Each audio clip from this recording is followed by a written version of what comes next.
Subscribe EduStation and press the bell icon for all the latest educational updates. Hello everyone, welcome to EduStation। कुछ दिन पहले ही staff service commission ने एक notification जारी किया था जॉब वैकेंसी से रिलेटेड, जिसमें मेल और फीमेल दोनों अप्लाई कर सकते हैं और उन्हें दिल्ली पुलिस कांस्टेबल एग्जीक्यूटिव की पोस्ट मिलेगी।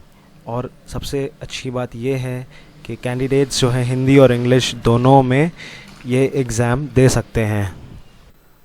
अगर आपको साइट नहीं पता है कि कहाँ से आप जा सकते हैं एसएससी की साइट पे, तो सबसे बेस्ट है आप गूगल पे जाइए और डायरेक्ट लिखिए Delhi police constable executive job vacancy, जिस पे पहले ही आपका दिल्ली पुलिस की साइट आ जाएगा। और अगर आप क्लिक करते हैं इस साइट पे तो आपको रीडायरेक्ट कर दिया जाएगा दिल्ली पुलिस की साइट पे, जहाँ पे आप देख सकते हैं मैंने यहाँ पे हाईलाइट किया हुआ है कि direct recruitment of constables executive male and female in Delhi police 2020 through SSC Hindi, और दूसरा है direct recruitment of constables executive male and female in Delhi police 2020 through SSC English. अब आप लोगों के लिए जो भी मीडियम इजी हो, वो चाहे हिंदी हो या इंग्लिश, आप उसमें अप्लाई कर सकते हैं। तो जैसे ही मैं इंग्लिश वाली नोटिफिकेशन पे क्लिक करता हूँ तो कुछ ये पेज खुल जाता है, जो कि एक पीडीएफ है एसएससी के द्वारा। तो इसमें नोटिस ये लिखा हुआ है constable executive male and female in Delhi police examination 2020, इसी से रिलेटेड है ये पूरा notice. Date of submission of online application जो है 1 अगस्त से लेकर 7 सितंबर तक है। लास्ट डेट ऑनलाइन एप्लीकेशन की है 7 सितंबर और ऑनलाइन पेमेंट के लिए है 9 सितंबर। और अगर आप ऑनलाइन नहीं पे कर रहे हैं, आप ऑफलाइन चालान निकाल रहे हैं, तो उसकी लास्ट डेट है 11 सितंबर। और last date of payment through challan है 14 सितंबर 2020। मतलब आप जनरेट कर सकते हैं ऑफलाइन चालान 11 तारीख को और उसका पेमेंट का लास्ट डेट है 14 सितंबर। और ये एक कंप्यूटर बेस्ड एग्जामिनेशन है जो 27 नवंबर 2020 से लेकर 14 दिसंबर 2020 तक रहेगा। इस जॉब वैकेंसी का मेन मोटिव ये है कि government strives to have a work force which reflects gender balance and women candidates are encouraged to apply. मतलब कि हमारी गवर्नमेंट जो है मेल और फीमेल के बीच में कोई गैप नहीं रखना चाहता है, दोनों को इक्वल स्टेटस देता है, और गवर्नमेंट चाहता है कि वुमेन कैंडिडेट्स इस एग्ज़ाम में अप्लाई करें। तो स्टाफ सिलेक्शन कमीशन जो है एक ओपन कॉम्पिटिटिव एग्जामिनेशन कंडक्ट करवाएगा कांस्टेबल एग्जीक्यूटिव पोस्ट के लिए, जो कि मेल और फीमेल दोनों के लिए है, और वो रिक्रूट होंगे दिल्ली पुलिस में। और ये काफ़ी अच्छा दिल्ली पुलिस और स्टाफ सिलेक्शन कमीशन का जॉइंट इनिशिएटिव है। इस नोटिफिकेशन की सबसे अच्छी बात यह है कि आप कोई भी स्टेट से बिलोंग करते हो, लेकिन तब भी आप इस एग्ज़ाम के लिए एलिजिबल हो। और वैकेंसीज़ जो है हम इस वीडियो में आगे डिस्कस करेंगे। दूसरा पॉइंट हम अपने दिमाग में रखना है कि एप्लीकेशंस जो है वो सिर्फ ऑनलाइन ही आप सबमिट कर सकते हैं, और हम आगे बताएंगे आपको क्या करना पड़ेगा, कैसे भरना है फॉर्म।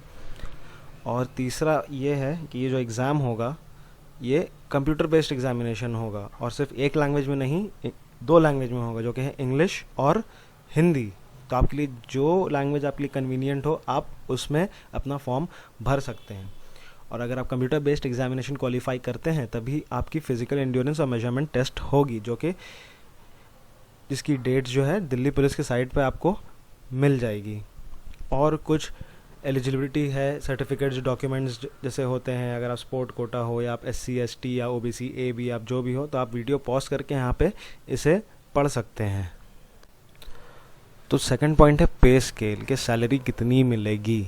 तो सैलरी जो है वो पे स्केल लेवल 3 के ऊपर बेस्ड है, जो कि इसका रेंज है 21,700 से लेकर 69,100। चलिए अब डिस्कस करते हैं कि वैकेंसीज़ कितनी होंगी।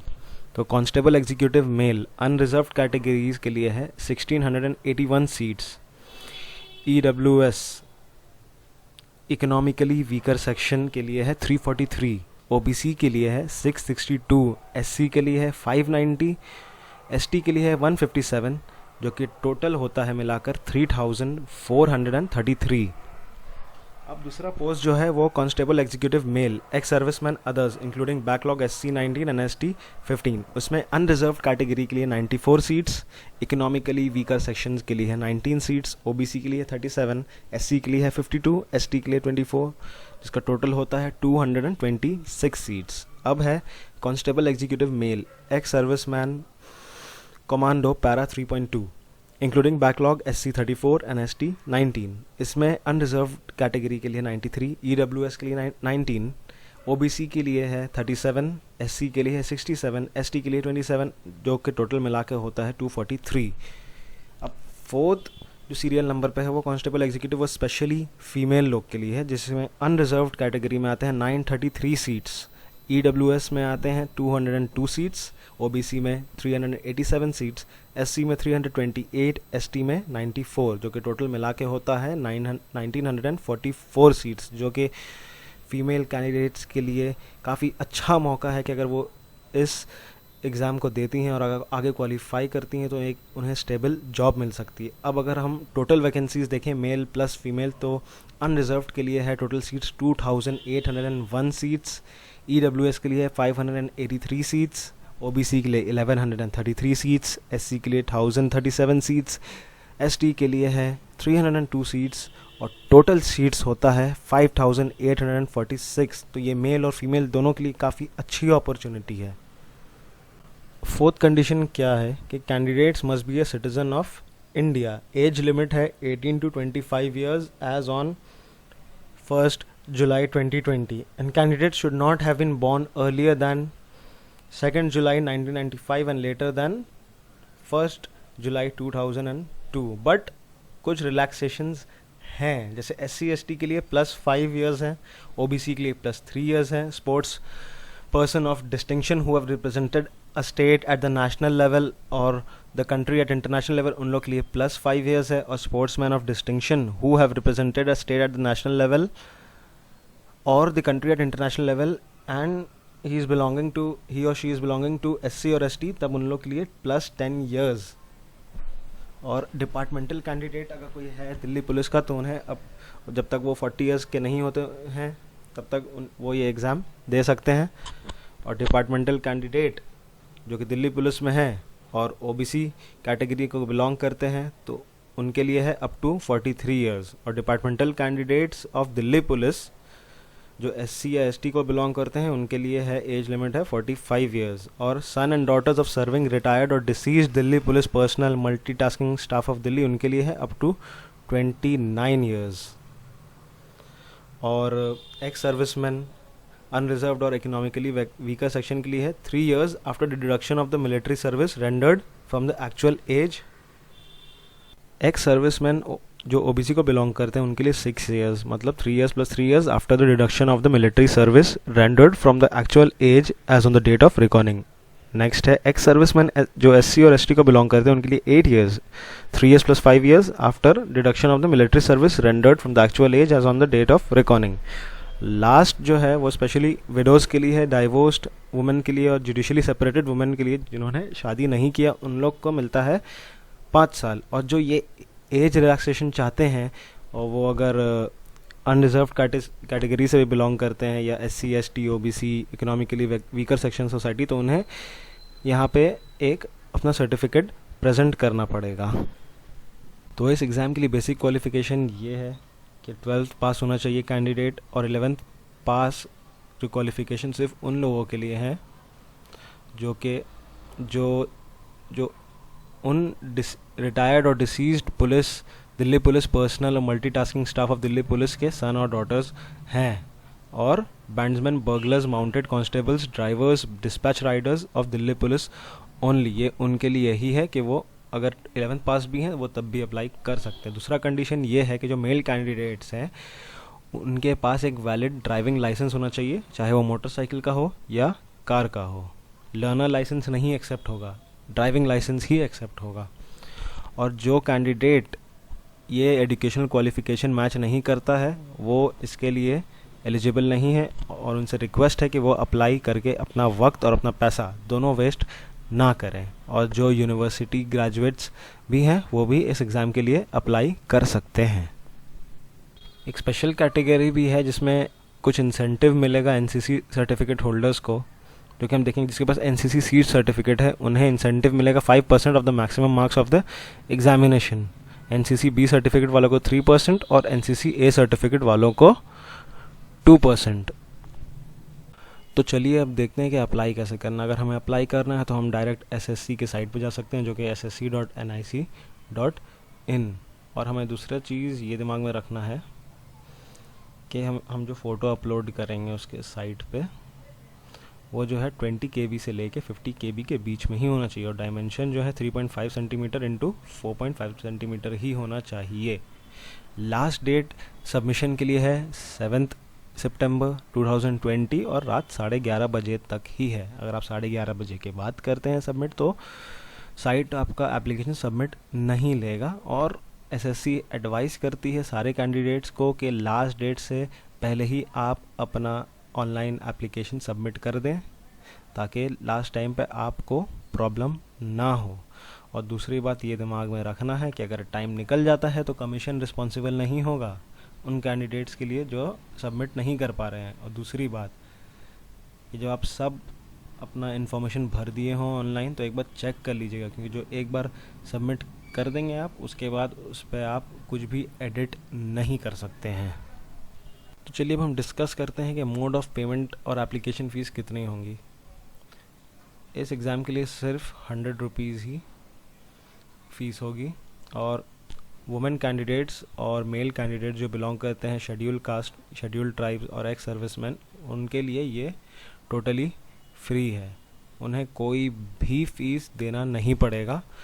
और बाकी लोगों के लिए अगर उन्हें पेमेंट ऑनलाइन करना है तो वो BHIM UPI से कर सकते हैं, या नेट बैंकिंग से, या कोई भी वीज़ा, मास्टर कार्ड, माइस्ट्रो का और रुपए का क्रेडिट या डेबिट कार्ड से कर सकते हैं।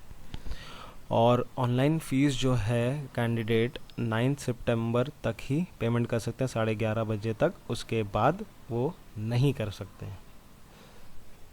तो ये कुछ सेंटर्स हैं जहाँ पे एग्ज़ामिनेशन होंगे। आप वीडियो पॉज करके आप यहाँ पे देख सकते हैं, अपना सेंटर कोड भी देख सकते हैं। तो कैंडिडेट के पास ऑप्शन रहेगा 3 सेंटर सेलेक्ट करने का जो उसके आसपास हो, और एक बार जो आप सेलेक्ट कर लेंगे वो आप चेंज नहीं कर सकते हैं। और अब देखते हैं स्कीम ऑफ एग्ज़ामिनेशन क्या क्या है। तो कमीशन ने पहले ही बता दिया है कि ये एग्ज़ामिनेशन जो है कंप्यूटर बेस्ड होगा, और कंप्यूटर बेस्ड का तो आपका फिजिकल एंड्योरेंस और मेजरमेंट टेस्ट होगा, और साथ में मेडिकल एग्ज़ामिनेशन भी होगा। तो कमीशन ये बता दिया है कि डेट्स जो है चेंज हो सकते हैं। अगर सिचुएशन वैसा नहीं होता है, एग्ज़ाम लेने के लायक नहीं होता है, तो डेट्स चेंज हो सकते हैं। तो हम यही एडवाइस करेंगे कि आप साइट चेक करते रहें। तो चलिए अब डिस्कस करते हैं जो कंप्यूटर बेस्ड एग्ज़ामिनेशन होगा वो कैसे होगा और क्या क्वेश्चन पैटर्न होगा। तो जो एग्ज़ाम होगा उसमें जो है objective type multiple choice question paper होगा। 100 क्वेश्चंस होंगे और हर क्वेश्चन जो है 1 मार्क कैरी करेंगे। तो पार्ट ए जो होगा वो बेसिकली आपका जनरल नॉलेज और करंट अफेयर्स के लिए होगा, और उसी से 50 क्वेश्चंस रहेंगे। तो मतलब ये तो क्लियर है कि अगर आउट ऑफ 100 50 जो है जनरल नॉलेज बेस्ड ही होंगे और मार्क्स 50 होंगे। पार्ट बी जो रहेगा आपका रीजनिंग का, मतलब आपका एप्टीट्यूड टेस्ट टाइप होगा, और इसमें क्वेश्चंस हैं 25 क्वेश्चंस और मार्क्स 25। दूसरा जो है न्यूमेरिकल एबिलिटी, उसमें सिर्फ 15 क्वेश्चन होंगे और 15 मार्क्स के होंगे। और पार्ट डी जो है computer fundamentals, MS Excel, MS Word, communication, internet, web browsing, ये सब के ऊपर आपको 10 क्वेश्चन मिलेगा, 10 मार्क्स में। और टोटल चारों पार्ट के लिए आपको टाइम ड्यूरेशन दिया जाएगा 90 मिनट्स ओनली। पॉइंट एकदम दिमाग में रखना है कि ये हर क्वेश्चन पे नेगेटिव मार्किंग होंगे। अगर हम कोई भी एक आंसर अगर गलत देते हैं तो हमारे 0.25 मार्क्स घटेंगे। तो अब इस पर ओवर कॉन्फिडेंट नहीं हो जाना कि अरे ये तो एग्ज़ाम है, कुछ भी कर देते हैं, कुछ भी जो नहीं आता छोड़ देना है उसे। जो आता है, जिसके आप 100% कॉन्फिडेंट हैं, आप वही आंसर अटेंड करिए।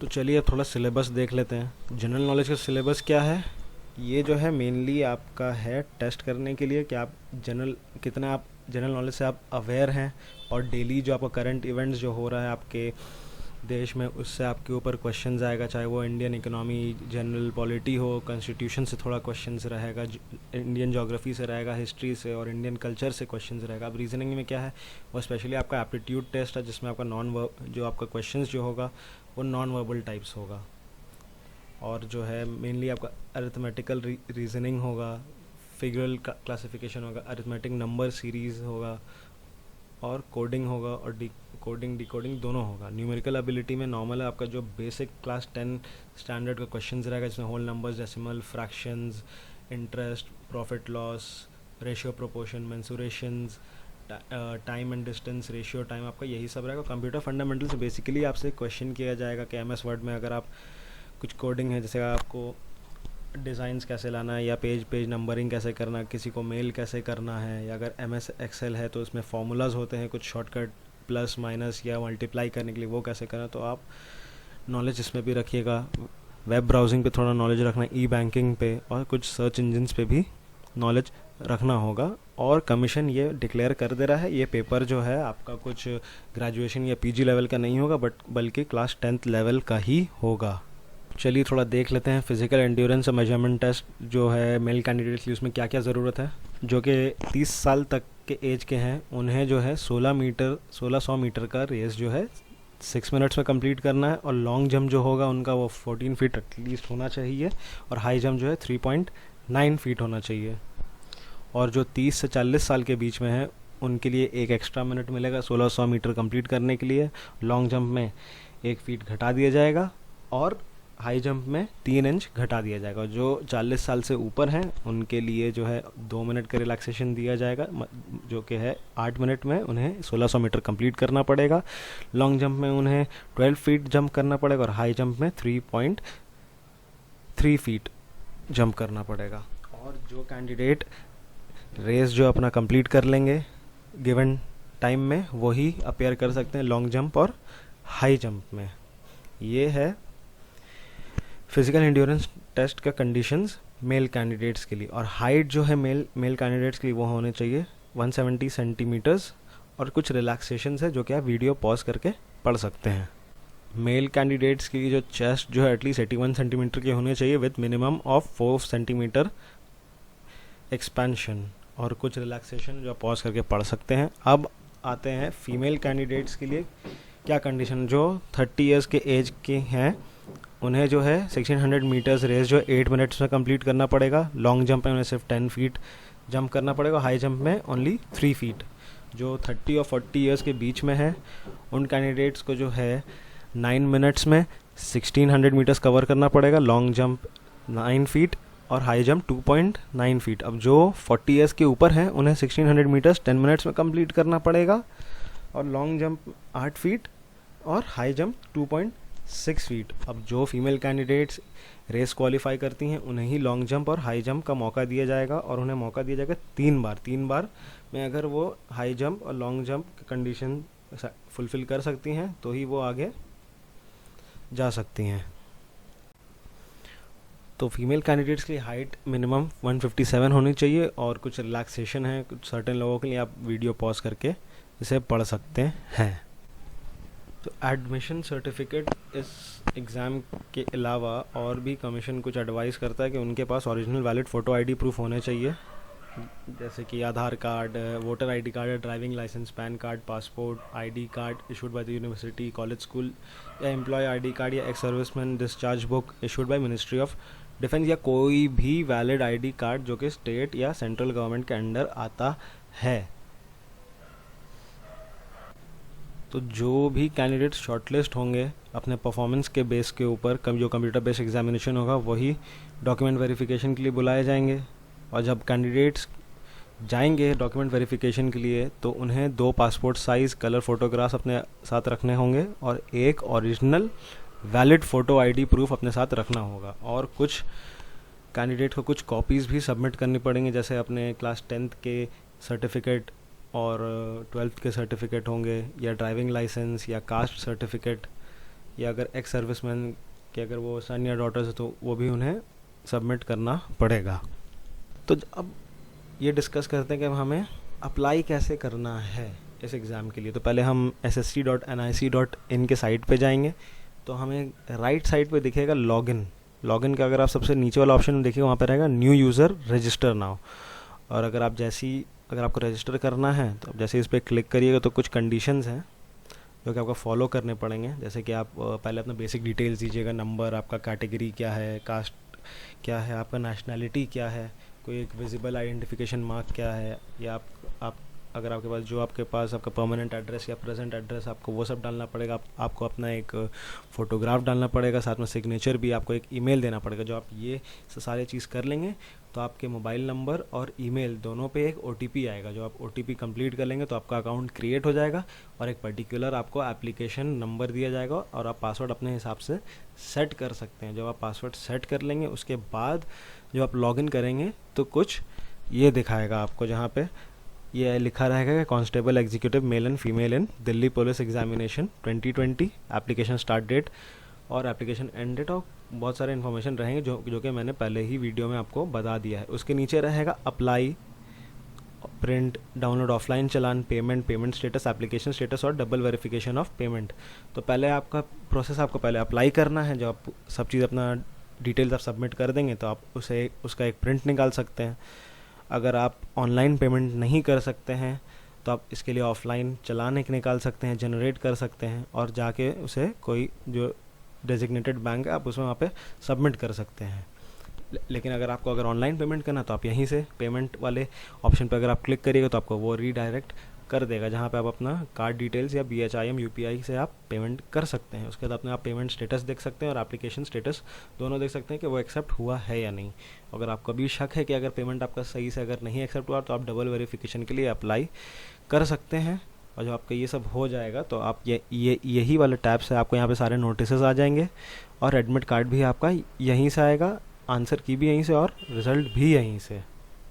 तो सबसे अब बेसिक डिटेल्स कैसे भरना हम लोग वो डिस्कस करते हैं। पहला ऑप्शन है do you have Aadhaar card. Obviously Aadhaar card तो अब सबके पास होना चाहिए, तो अब यहाँ पे आप यस या नो ऑप्शन सेलेक्ट कर सकते हैं। अगर नहीं है तो कोई और आपको वोटर ID कार्ड या कोई और टाइप की ID में आपको अपना डिटेल्स भरना पड़ेगा। आधार कार्ड नंबर तो आप यस पे क्लिक करिए, अपना आधार कार्ड नंबर डालिए, वेरीफाई कर लीजिए आधार कार्ड नंबर। वेरीफाई कैसे होगा, जब आप अपना आधार कार्ड नंबर डालिएगा तो आपके मोबाइल नंबर पे एक OTP आएगा जिसे आप एंटर करिएगा तो आप वो वेरीफाई हो जाएगा।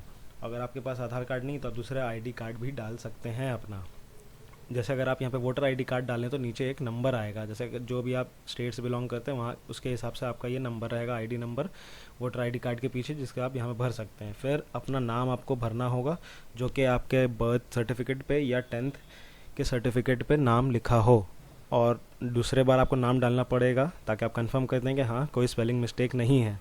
आपको ये भी मेंशन करना पड़ेगा कि इससे पहले आपने अपना नाम चेंज किया है या नहीं, और अगर चेंज किया तो अपना नया नाम आपको वहाँ पे एंटर करना पड़ेगा।